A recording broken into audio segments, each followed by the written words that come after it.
Hello guys! Ayan, kumusta po sa inyong lahat? Good evening everyone. Ayan, shout out po sa ating mga new followers dyan. Ayan, welcome po sa aming page. And syempre, for today's video ay tara at samahan niyo po ako magluto nitong ating napakasarap na yang chow fried rice.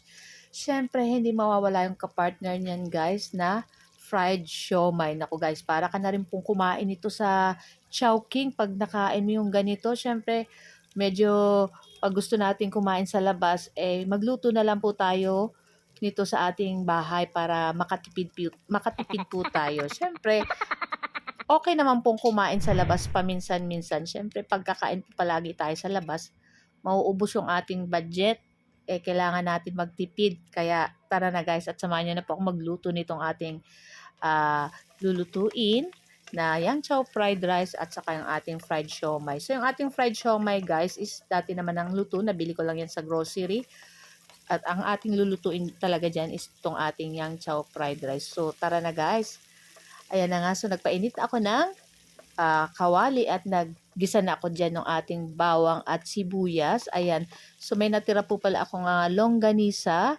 So, yan yung ating ilalahok na meat dito sa ating yang chow fried rice. So, naglagay ako ng konting asin at konting toyo para may lasa na rin yung ating longganisa. Anyway, yung ating longganisa may lasa naman na po yan na matamis-tamis. Kaya, maglalagay na lang tayo ng asin. Ayan. Kung estimate nyo na lang po yung kung sa panlasa nyo is kulang pa sa alat or tama lang.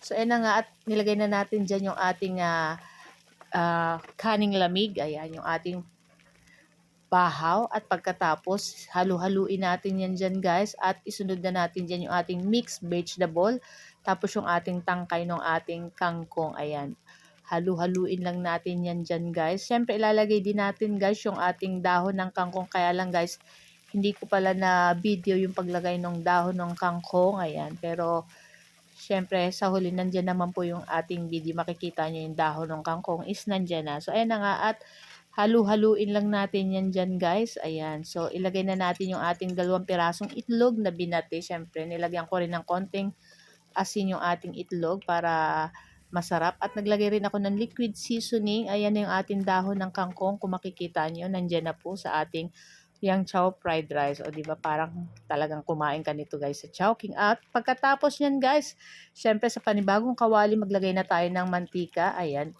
Pwede nyo pong i-deep fry yung ating siomai. Sa akin kasi guys, pwede na po yung ganito kasi ito naman ay dati na pong luto itong ating siomai. Kaya babalik-baliktad din lang natin side to side itong ating siomai. Papa-brown-brown lang natin and then pagkatapos niyan, katulad ng ganito, ayan, babaliktad din lang natin.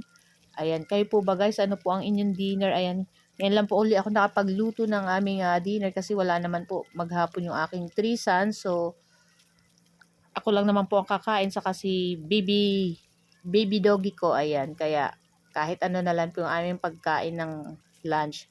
So, ayan na nga at nag-brown na yan. So, lutuin pa natin yung kabila at pagkatapos, ayan, pwede na natin yan dyan guys. Ahunin ako. Napakasarap nito guys. Ayan, nakita nyo ba yan?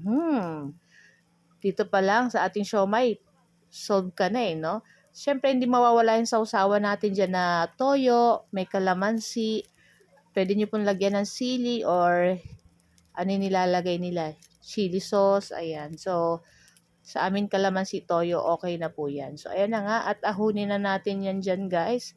At ayan, at excited na rin po kaming kumain itong aming yang chow fried rice. Itong ating fried siomai na napakasarap. Ayan. So, ito lang po ang aming video today. Sana po ay nag-enjoy kayo. Huwag niyo po sanang kalimutan mag-like, mag-comment, and syempre pa-share na rin po ng ating video. So, kung hindi pa po kayo naka-follow, naka-like sa aming page, and pa-follow na lang po para palagi po kayong updated sa aming mga bagong video na i-upload. So, tara na guys at samahan nyo na po kaming kumain.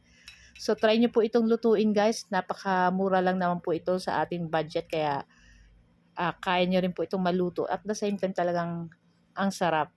Hindi mo na kailangan kumain sa Chowking. Thank you for watching. Bye! Ciao!